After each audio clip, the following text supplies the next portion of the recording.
qanday inson boy bo'ladi? Men bu savolga o'zimni shajarashunos sifatidagi tajribamdan kelib chiqqan holda javob bermoqchiman. Men 4 yildan beri yuzlab konsultatsiyalarni amalga oshirganman va shulardan kelib chiqib, insonlarning hayotini juda chuqur o'rganish natijasida shu xulosaga keldimki, boylik bu insonning ajdodlarining nasliy programmalariga juda ham bog'liq ekan.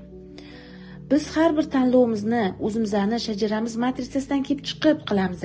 Ya'ni bizning ajdodlarimizning his-tuyg'ulari, fikrlari, ularning xulosalari asosida tanlovlar qilamiz.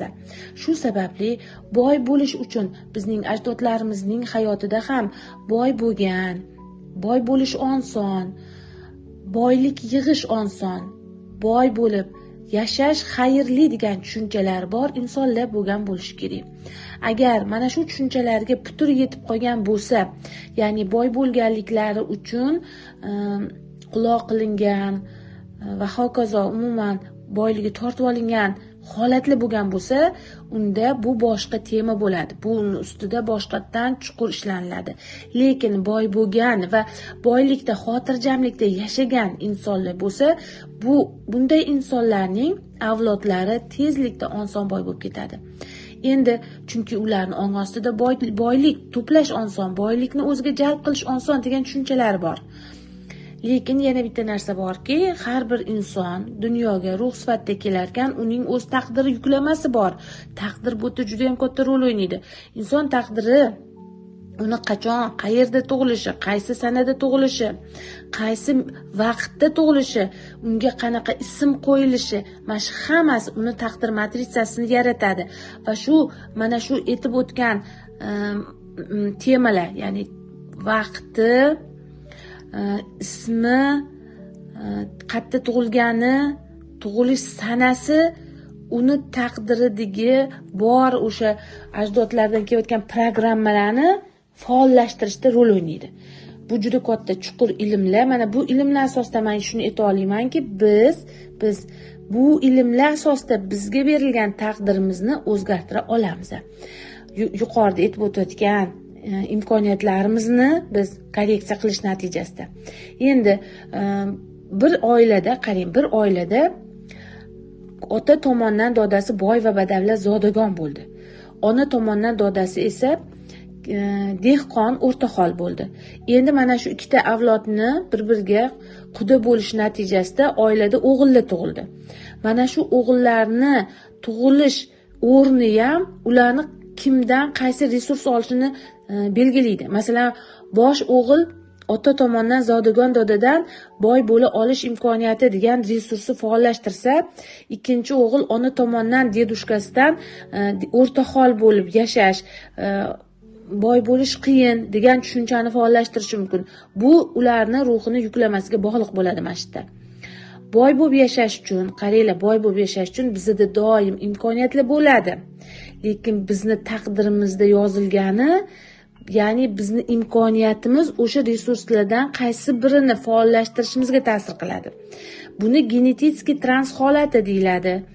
Insoniyat dunyoga kelibdiki, u o'zini rivojlantirish imkoniyatiga ega, ilm orqali, intilish orqali, mana shu men aytayotgan ilmlarni korreksiya qilish orqali doim insoniyat rivojlangan, o'z hayotini o'zgartirgan, taqdir yo'llarini yaxshi taqdir yo'llariga o'zgartira olgan.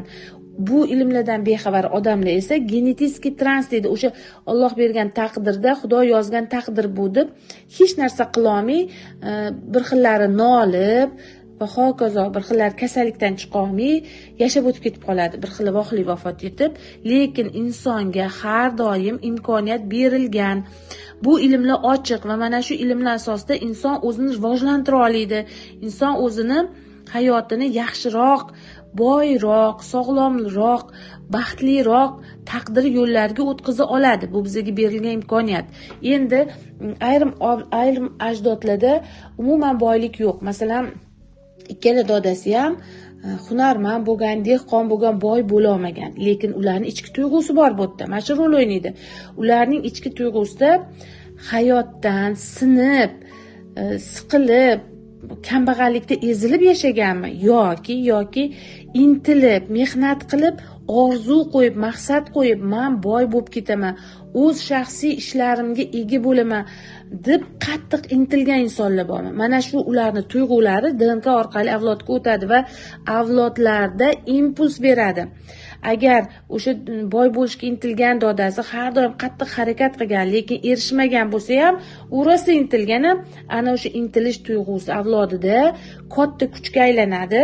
Uni o'sha bobosining nevarasida bu katta kuchga aylanadi. Nevarada shunaqa tuyg'u paydo bo'ladi. Yo'q, men o'z maqsadimga erishaman, men tadbirkor bo'laman, men boy bo'laman deb qattiq intiladi. Qonuniyat bor, shu yerda aytib o'tishim kerak.